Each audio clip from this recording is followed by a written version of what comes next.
अगर हम बात करें, जैसे अभी हमने फर्स्ट आपकी स्टेज पे बात करी थी कि फर्स्ट स्टेज आपकी ऐसी है, ठीक है।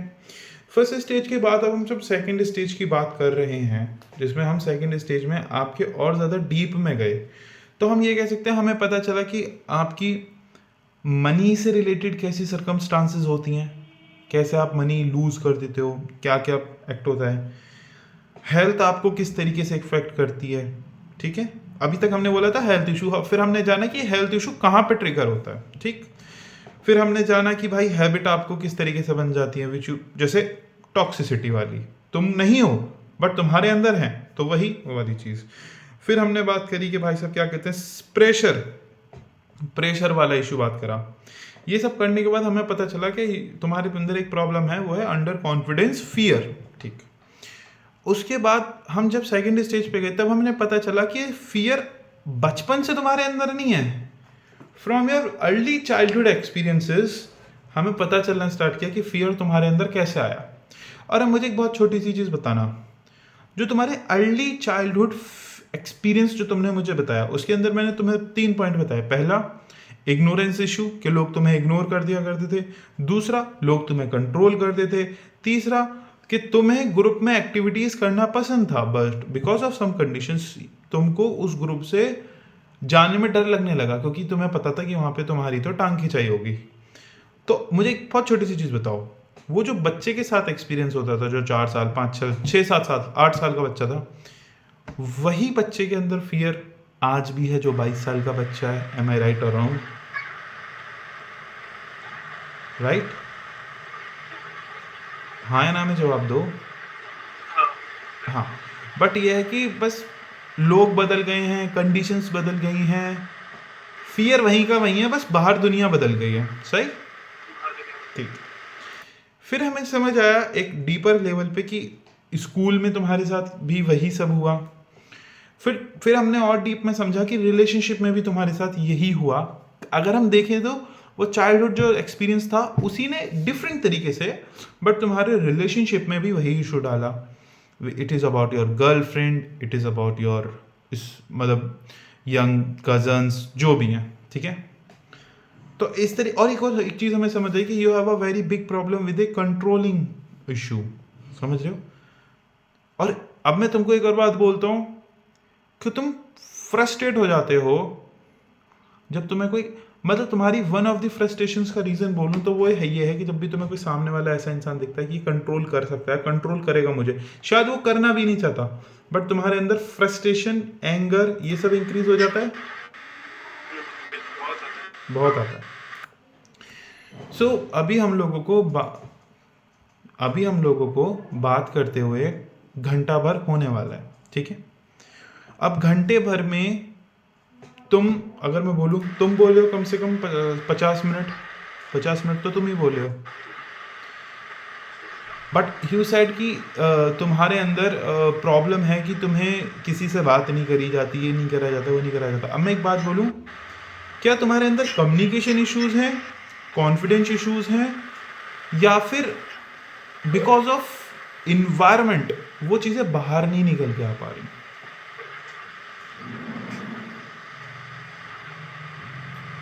थर्ड पॉइंट सही लग रहा है, बिकॉज ऑफ एनवायरनमेंट या तो इससे वो हम, सही चीज है। हाँ, तो इससे हम ये समझ सकते हैं कि आपके अंदर, अभी तो मैंने सिर्फ किस पे बात करी है, अभी ये मैंने कम्युनिकेशन के ऊपर बात करी है। अभी मैंने क्या कहते हैं, आपने एक चीज़ बोली थी कि मैं खुद को एक्सप्रेस नहीं कर पाता हूँ, एक चीज़ आपने बोली थी, ठीक है। तो यहाँ मैं बोलूँ कि आपने कम्युनिकेशन इशू बताया, ठीक है, आपने कॉन्फिडेंस इशू बताया, आपने बताया कि मैं बहुत ज़्यादा ओवर थिंकिंग करता हूँ, सेल्फ प्रेशर इशू बताया, खुद को समझ ना पाने का इशू बताया, ठीक है, ये सारी चीज़ आपने बताई। और आपने मेरे को बताया कि मैं अपनी बातें कन्वे नहीं कर पाता हूँ। तो मुझे बताओ, ये जो मैंने भी 3-4 आपको पॉइंट बोले, क्या ये पॉइंट असल में एग्जिस्ट करते हैं, इसमें आपकी गलती है, आपकी रिस्पॉन्सिबिलिटी है, या फिर बिकॉज ऑफ एक्सटर्नल एनवायरनमेंट ये चीज़ें आपके अंदर क्रिएट हो गई थी? इसका आंसर तो आपको दोनों ही लगेगा। एक्सटर्नल एनवायरनमेंट की वजह से ये सब चीज़ें क्रिएट हुई थी। अब जैसे एक बात बताओ, हम 1 घंटे से बात कर रहे हैं, आपका नाम अब मैं नहीं लूँगा, मुझे बात बताओ, जिस ए लड़के से मैं बात करना स्टार्ट किया था 11 बजे, और जिस एक लड़के से मैं बात कर रहा हूँ 1 घंटे बाद, उसके अंदर कितना डिफरेंस है।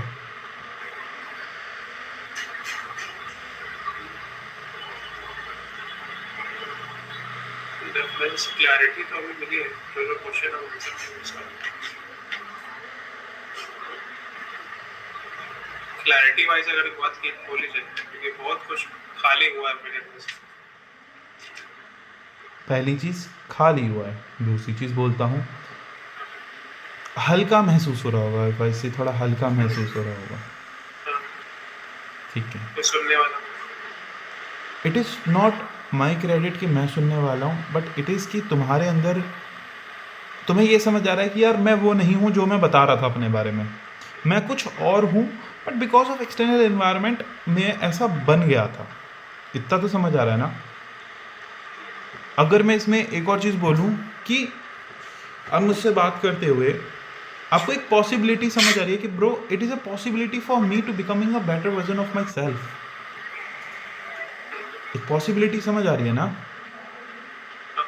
कि हाँ, अगर मेरे को सही, आई टेक द क्रेडिट, अगर मेरे को सही गाइडेंस मिले, सही अंडरस्टैंडिंग मिले, सही रोड मैप मेंटरशिप मिले, तो I will become the better version of my self, जो मैं नहीं हूँ। या फिर अभी मैं बोलूँ ए लड़के के बारे में अगर मैं बात बोलूँ, ए लड़के से बोला जाता कि भाई तुम इस काम को करो, वो ए लड़का तब अच्छा परफॉर्म करता, या फिर वो ए लड़का अब अच्छा परफॉर्म करेगा जो अभी मेरे सामने बैठा हुआ है। कौन सा लड़का ज़्यादा अच्छा परफॉर्म करेगा? जो अभी मेरे सामने बैठा है। तो इससे आपने को एक चीज़ समझ आई जो मैंने आपको कल बताया था, विच वॉज मेंटल ब्लॉकेजेस, जो मैंने आपको कल एक चीज़ बताई थी। अब मुझे एक बात बताओ, क्या वो महसूस हुआ मेंटल ब्लॉकेज क्या होता है, और वो किस हद तक आपकी लाइफ को मैनिपुलेट करता है, और यू डोंट नो कि वो कहाँ से क्रिएट हुआ, और वो कितनी सारी प्रॉब्लम्स में आपको दिख रहा था, बट आपको लग रहा था कि मेरी लाइफ में बहुत सारी प्रॉब्लम है। तो मैं एक जनरल एक अगर मैं वो पूछूं, क्या बोलते हैं, फीडबैक लूँ, because you are the first person जिसके ऊपर मैं मेंटल ब्लॉकेज के ऊपर ही प्रॉपर कंसल्ट कर रहा हूँ आपको। मेंटल ब्लॉकेज की इम्पोर्टेंस समझ आई आपको? अगर मैं एक और चीज़ बोलूँ, किस तरीके से, हाँ बोलो बोलो बोलो प्लीज़। किस तरीके से वो डिक्टेट करता है आपकी लाइफ को, जो अननेसेसरी जो चीज़ है भी नहीं उसको भी आपके ऊपर थोप देता है। एक चीज़ जो मैं बोलता आया हूँ लोगों को, it is a random guess कि मैं आप पे ट्राई कर रहा हूँ और आप मेरे को बताना। जिस लड़के से मैं अभी बात कर रहा, घंटे भर पहले बात करना स्टार्ट किया था, जिसके अंदर मेंटल ब्लॉकेज था, मैं ये नहीं कह रहा अब भी पूरा ख़त्म हो गया, अभी तो हमें आधा 1 घंटा हुआ, अभी तो पूरा टाइम और बचा है। क्या उस लड़के को अपने इस वाले बॉडी पार्ट में थोड़ा ऐसा महसूस हो रहा है जैसे दवाई खाने के बाद थोड़ा डाइजेशन हो जाता है, क्लियर हो जाता है, और थोड़ा हल्का महसूस होता है? हाँ, वही फील ही हो रहा है, हल्का हल्का बहुत लग रहा है, हल्का हल्का फील हो रहा है, ठीक है। हाँ, just do one easy, thing, just do a normal walk, just normal छोटी सी वॉक, खड़े होके बैठ जाओ अगर कर सको। अगर मतलब टेबल चेयर पे बैठे हो तो मत उठो। एक काम करो, जस्ट अपने रूम को एक बार देखो, और शीशा है तुम्हारे घर में? जी, अब मतलब कम घर में तो होगा, जिस कमरे में हो वहाँ पे है शीशा? हाँ, ये बैठ just look at your self and बोलते रहो जो जो महसूस हो रहा है। 1 घंटे जो सुबह उठा था जिसने तब अपनी शक्ल देखी थी, और जो अब अपनी शक्ल दिख रहा है, क्या महसूस हो रहा है? I just want to know. हाँ उठो, हाँ हाँ प्लीज़।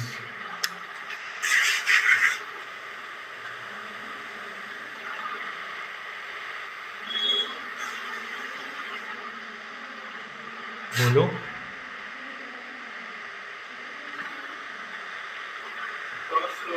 सामने बैठ के तो यही देखा, मैं कुछ बोझ नहीं, सीधा सामने खाली, सामने इधर आओ, वापस इधर आओ, तुम्हारी आवाज़, थोड़ा पंखा बंद करो तुम पहले।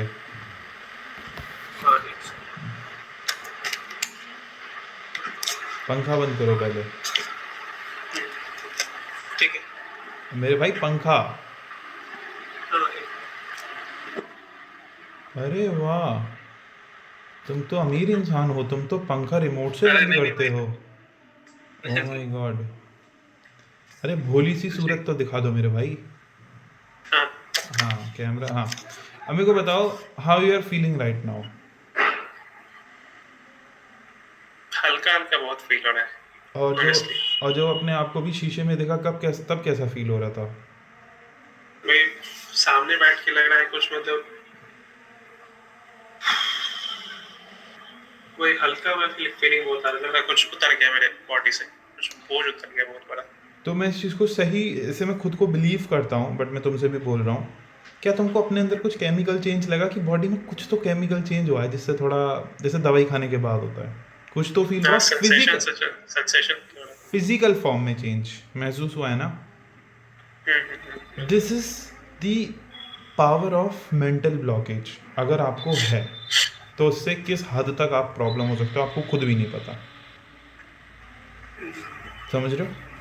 बिल्कुल। बिल्कुल। और ये वाली हमारी चीज़ हो गई, हम आगे बात